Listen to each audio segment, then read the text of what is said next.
Welcome ladies and gents, Chris Andre here. You can find me at BetBoxing on Twitter. Of course, you can subscribe to the channel. Let's talk boxing. We're going to talk about the three main events on this particular video, and we're going to get deep, we're going to get technical, and we're going to start off with Leigh and Mauricio Lara, and the fight went exactly as we predicted. In fact, if I was in the corner of Leigh, if I was his trainer, if I was a performance analyst, he would have fought the exact fight that he did. It went exactly the way as we said it would go. We predicted he'd either win the fight late or win it on points.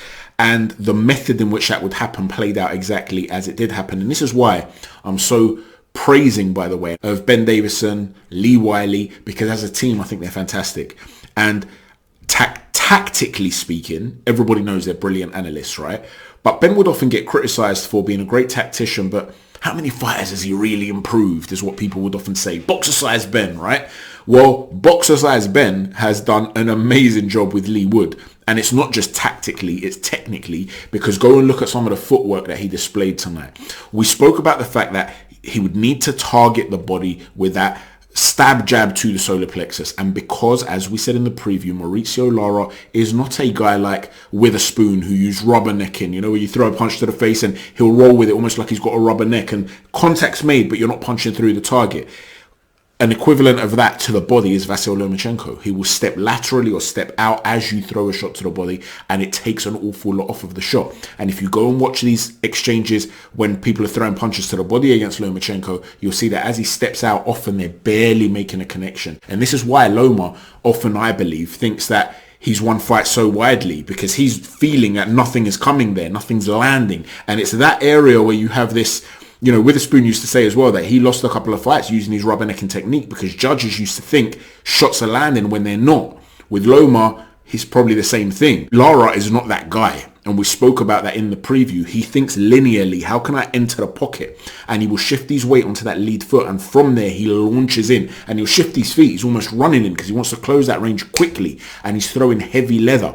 And when he's doing it, he'll also throw unpredictable patterns. He'll often lead with a backhand. And as you're exiting, because the lead hand's then closer to the target, if he catches you with a backhand, for you to get out of range, because he's so sudden, the amount of spacing you need to cover to then get away from the lead hand is massive. And that's what makes him so effective. And we spoke about the fact that Leigh would have to use a stab jab to the solar plexus. Because he's not stepping out, he's going to absorb those body shots fully. It's going to be folding him over. And when you're taking these deep breaths, looking to have these explosive attacks, it's going to take it out of you. In addition to that, when you see that he's leaning onto that lead foot, that weight shifts onto that lead foot, take half a step back.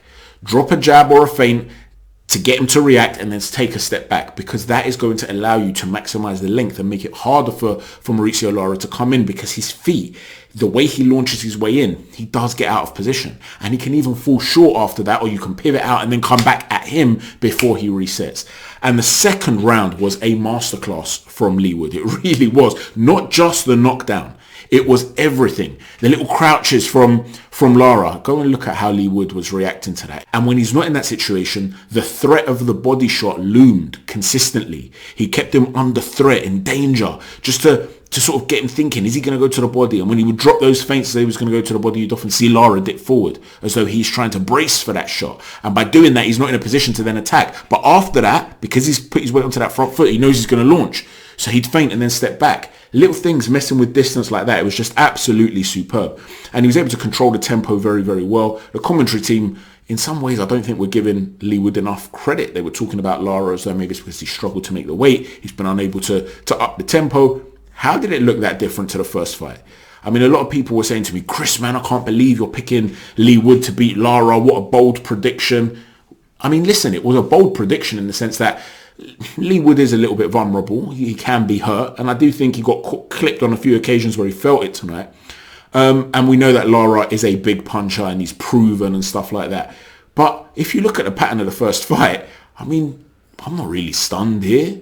Leigh Wood always had it in him to be able to dictate this fight and win this fight comfortably.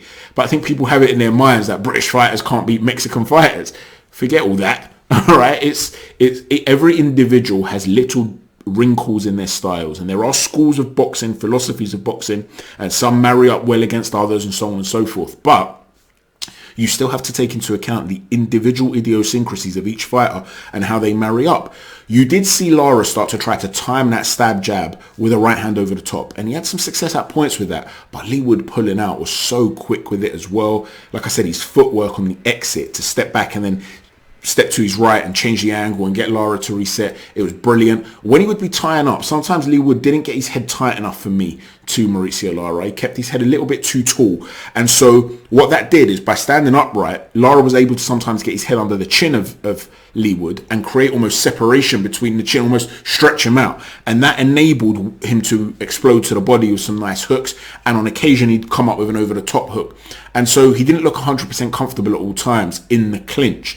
But by and large, even in the clinch, he was able to tie him up. He was able to take away knockout opportunities. So even if he could have done a little bit better in nullifying him in the clinch when they did come together, he still took away opportunities for Lara to hurt him.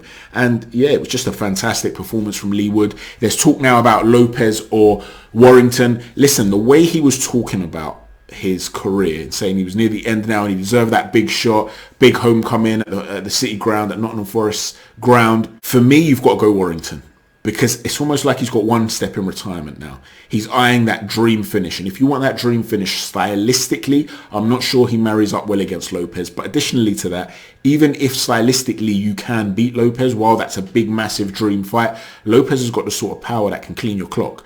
And if you feel like you've earned a big moment like that, surely you want to be in a position where if you were to lose, you don't want to be getting knocked out.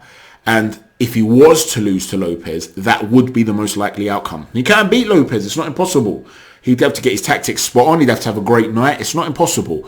But if he was to lose, it could be devastating, and you don't want that little taint on your brightest night, right? But that does now bring us nicely onto Conlan and Lopez. I didn't bring a pre-fight video for this particular fight, but privately I felt that Conlan had all the tools to win this fight, and I felt he would win the fight on points. However, it's one thing to have the tools and it's another to actually use them, right? If you're a fantastic plumber and you turn up to a house with a busted pipe and the only thing you've brought in your toolbox is some masking tape, the whole house is going to get flooded. Where's your wrench? Where's all the other things you need? You need to bring your tools. Well, Conlan didn't bring his tools tonight. He decided to fight the fight of Lopez. And within a minute of seeing the start of the fight, I knew Conlan was going to lose this fight. He came out with a wide stance and he stayed in the pocket, and he wasn't circling at all. He was looking to essentially show some upper body movement and exchange heavy shots with Lopez. The last thing you want to be doing is punching with a puncher who's so unpredictable and so varied in the trajectory of his punches like Lopez is. And listen, it was a really competitive first round, a really good first round. I felt Lopez did the more solid work. Then came the second round.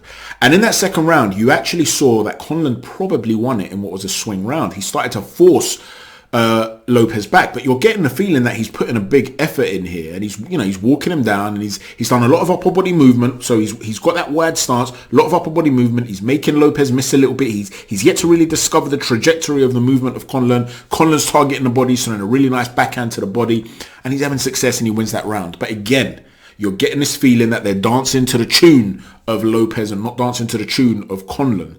Then comes the third round, and this is an absolute war.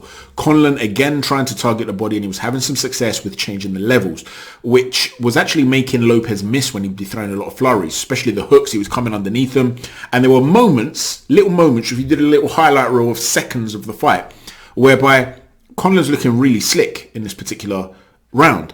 But what Lopez started to do is actually slow down with the flurries and start to pick his shots. Imagine a reflex ball going back and forth. This one obviously he's going up and down because he's changing the height dynamic. He's just started to pick his spots. He started to read the movement and the timing of Conlan's movement, and then he started to catch him with those individual shots. And as Conlan started to dip forward, you started to see the uppercut come into play as well. This is one of the really good things that Lopez was able to do, to spot certain patterns and start to capitalize on those patterns. And he did land a big uppercut, which could be a very key shot in against a guy who's using a level change with a wide stance in the way that Conlan was using it. And he hurt Conlan.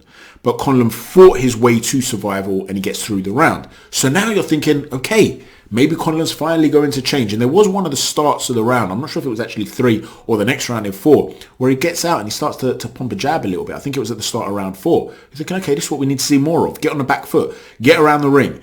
But again, you saw him revert to type, so to speak, and he did this sort of thing against Leigh Wood. So it's the second time we've seen him make these tactical errors. There were times against Leigh Wood where he was holding the pocket, holding his feet for far too long. There was no need to do it. He's got the tools not to have to do it. And it's almost like he's hardwired now to do that. He chooses to do that. And what you were seeing with Lopez is that he started to enter with a 2-1. The backhand would come first, then the lead hand. And what that was able to do is essentially bring about these sudden entries where he's shifting his feet. He's almost running in. One foot's coming after the other. And it enables really quick entry points. And because he's got that wide stance, the exit is going to be slower from Conlan. This is not Leigh Wood, who had a narrow stance and he's shifting little micro shifts with his feet and he's got his balance beneath him all the time and he's not over shifting weight onto that lead foot and he's able to quickly step out and then step to the side when Lara enters. No, because of that wide stance, when Lopez enters quickly, he knows that eventually, even if it's the second phase of attack, because Conlan's shown some good upper body movement to evade the first phase of attack, he's going to catch him. Now, this is an issue that Josh Kelly's had in the past as well. So I do wonder if it's a philosophy of Adam Booth that maybe doesn't suit some specific fighters because they're not punchers. That's fine if you're a puncher and you're going to make a guy tentative about running in on you like that. But is Conlan or Josh Kelly, I mean, they're especially Kelly's a solid enough puncher, but are they David Haye-esque type of punchers? I'm not so sure, right? So as he started to rush in on Conlan, you could see that he's landing the 2-1. He's starting to get in with that second phase of attack. And you started to see that there was he was caught with a big left hand and he seemed to go down at that point, but he actually grabbed Lopez's legs and sort of wrestled him to the floor and fell on the floor. And the ref didn't seem to realize that a punch was landed in that exchange. But go and look at it. So I'm watching this and I'm thinking, this does not bode well for Conlan. There isn't much time left for him. He has to change his approach here. This is not working. But he didn't do that. He was caught with a vicious uppercut in round 5 as the towel came flying in. I don't know what instructions Adam Booth was giving him in the corner. So he may have been giving him fantastic instructions. My aim here is not to criticize Adam Booth. The man knows he's boxing, right? But every trainer has different philosophies. Every trainer communicates differently with different fighters. I can't blame Adam Booth in any way. I don't know what occurred. I didn't hear the talks in the corners. But whatever the case might have been, whether it was Conlan not listening, whether it was a pre-fight game plan that they didn't adapt to, I don't know. It wasn't conducive within this fight. And it was just all wrong. And so whilst he has the tools, ultimately he was up against a very, very good fighter who had the ability to adjust, who had the ability to read patterns, and he's very, very heavy-handed. And he's able to alter the trajectory of his punches to maximize the chance of them landing. Lopez is a very dangerous guy, and this was a fantastic victory. Let me know in the comment section down below what you thought about this fight. Now let's talk about what was perhaps the shock of the night as Chris Billam-Smith wrestled away the title from Lawrence Okolie, and I don't use that term lightly because it was a clinch fest predominantly initiated by Lawrence Okolie, it must be said, and that's why he had multiple points deducted from his card. Now, I actually felt Lawrence Okolie was going to win this fight simply because I feel that Chris Billam-Smith at range isn't that good and can be tagged, and when you hit as hard as Lawrence Okolie, I just felt like that right hand at range would be landing too flush too many times, and he'd essentially get him out of there in the latter to middle in the latter rounds. And what you saw is that he could not miss with the right hand. But Chris Billam-Smith had a much better chin than I anticipated. In addition to that, in the preview, we spoke about the fact that they have been operating against each other in sparring for a very long time, for many years. And you cannot be sparring for so long with a stablemate without learning to have a remedy for his weapons. So we know that Lawrence Okolie is a guy that likes to tie up and wrap up opponents. And I've heard Shane McGuigan many, many moons ago say that he felt that Chris Billam-Smith could teach Lawrence something on the inside, that he could improve Lawrence by sparring with CBS. And they were still together. This was before the split. Everyone was on good terms. There was no talk of Lawrence ever leaving the camp. And that stuck with me because it meant that from a technical perspective, we know that CBS can be destructive. We've seen it in these other fights up close. But from a technical perspective, it told me that if CBS was able to operate up close, he would be the one that would find the little gaps and he would be the one that would be more effective. But I also explained that he would have to overcome a very strong Lawrence Okolie who knows how to keep himself safe in the clinch and knows how to wrap up an opponent and wear him down. You see, there are different methods of being effective up close. One method is to be a good inside fighter. Another method is to be able to completely nullify an opponent and wear him down using your physical attributes. Take Vladimir Klitschko, for instance. He had no inside game from a technical perspective, but that grabbing that he used to do and the leaning would wear down an opponent. You know those energy bars you see on computer games like, I don't know, Street Fighter or Mortal Kombat, and every time you hit your opponent on a computer game, he loses a bit of energy until he's got zero energy and you win the fight. Every time he wraps you up, Lawrence Okolie, he's able to take away some of your energy, same as Vladimir Klitschko. And I always explained when Klitschko fought Povetkin, if he was not able to get away with the clinching that he got away with, Povetkin would have cleaned him out. He would have wiped him out. It was all wrong for him stylistically, but he was able to get away with murder. Well, Okolie is not as technically gifted as Vladimir Klitschko. We're only talking about the methodology of how he operates here. Well, by the same token, although Chris Billam-Smith's nowhere near as talented as Povetkin, he also does have that short power. So from a methodology perspective, it was kind of like Vlad versus Povetkin in some ways. And this time, the referee stopped the bigger man, aka Vlad 2.0 in Okolie, from tying up and holding. And so after the first 3 rounds, where Okolie came out very aggressive, and I explained how in the preview, all this niceties from Okolie, I thought that he could potentially come into the fight very aggressively, and he did that. He's flying at Billam-Smith. They're both fighting quite tall, and you're seeing Okolie's bouncing and he's high energy output. And Chris Billam-Smith's trying to pick his moments, but what's happening is at range, he's getting outworked as we expected, and that right hand's landing, and even when he's partially blocking it, there's so much force, it's sort of forcing CBS back. Then when he's falling in really suddenly, really quickly, he's able to push back and use that real physicality of his to push CBS back onto the ropes and break his construct. He's not able to get his feet below him. He's not able to have his balance below him so that he can't operate on the inside. And he was smart in the first round because he kept one arm free, Okolie, and he's throwing hooks into the body, which are actually allowed to clinch and fight with one arm free. But then he started to become a little bit too aggressive with the push, and it became more about the pushing than fighting inside the clinch. And so although in the first 3 rounds it was all Okolie really in terms of the work he was getting off, Shane McGuigan was going ballistic in the corner, and the ref started to warn Okolie, you can't be doing these sorts of things. And he was the one initiating the clinch. But by the 3rd round, what you saw is that Okolie started to pour with a jab as well. And as CBS is overreaching, he just rolled back and come back with a right hand. So now he's stopping CBS from operating up close. He's landing the right hand again more consistently and flush, and he's setting it up. This is not looking good at all for Chris Billam-Smith. But then something changed. Then in round 4, Okolie, who because of those technical deficiencies can get himself out of position sometimes, this gangly, rangy fighter, he got himself out of position and he started to get, he got caught with an uppercut come sort of shovel hook, and it dropped him and it hurt him. And that was a wow moment. Like what just happened? We've never seen Okolie like that before. Well, Okolie gets up and his legs are no longer there. They're jelly. And his method of defense is again to tie up. Every single second he's trying to hold CBS, and he's lucky he didn't get a point taken away immediately after that because he's stopping CBS from finishing him. And what you saw is that Okolie got himself out of position and Chris capitalized. But, and I'm not meaning to be disrespectful or undermining of Chris Billam-Smith here, but he wasn't the one initiating these errors. Okolie got himself into these errors by losing position, getting out of position, and then he capitalized. In other words, did you see CBS at any point start using head movement, cutting off the ring, slipping shots to come inside, forcing his way in and forcing Okolie to operate up close? Not really.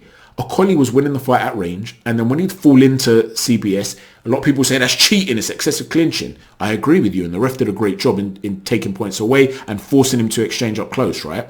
But how good was CBS actually last night? Was CBS brilliant, or did it really just highlight the limitations that Okolie's got and what things that he needs to work on? Now, in terms of the scorecards, they were all over the gaff of the judges, because you could have it 115, 108, for instance, whereby it's quite obvious. If Okolie's been deducted a point, it makes it 10-8. If he's been dropped, it makes it 10-8. But there were a couple of rounds in there that were swing rounds. The 5th and the 7th, for instance, you could give him to Okolie. If you give him to Okolie and then he's deducted a point on the 10-point month system, that becomes 9-9.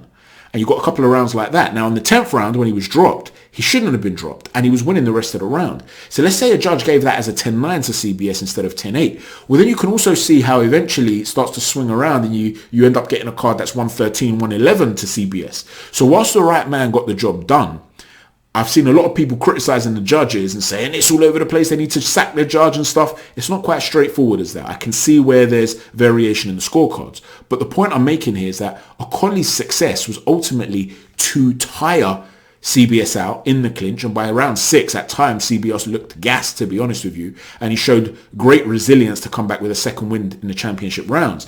But he was working at range. CBS didn't have many ideas, wearing him down, and eventually he starts to lean, well, not eventually, from early on, he's leaning towards his right-hand side, and CBS is clocking that, and he's having some sporadic success with that lead left hook, and Okolie couldn't really eliminate that without using leverage, which he does very well, but it's illegal. You can't just keep doing it. You've got to know when to do it.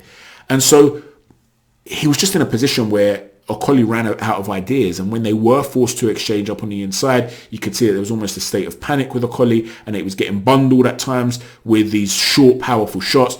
And CBS did very, very well in those last few rounds. I had him winning round 9, 10, 11, and 12 as well. So listen, he finished the fight really well, and he deserves his dream. It was a wonderful moment for him, very poignant. You saw how he broke down. You saw the wonderful respect and love between the two guys. It was lovely to see. But I do think both guys have a lot to work on technically. I don't think the likes of Jai Opetaia will be looking at these two right now and being terrified. Having said that, what CBS did stylistically is not easy to carry out. In other words, to be able to deal with the physical strength of Okolie, and it's not just what CBS did, it's the strength of the referee. If you had a referee who let him get away with that, you could have quite easily have seen another fight where Okolie's operating at range, tying up CBS, and he ends up winning the fight quite wide. So the ref did a great job in stopping it, and CBS had enough about him when he had the opportunities presented to him, rather than him initiating them, to be able to win the fight. Richard Riakporhe's another one, though, that won't be intimidated by what he saw tonight, in my humble opinion. Let me know what you think, ladies and gents, about all the fights we've spoken about tonight. Please don't forget to hit a stiff jab on the like button, the right cross on the subscribe button, and an uppercut on the notifications button. Thanks for watching. Chat to you soon. Take care. God bless.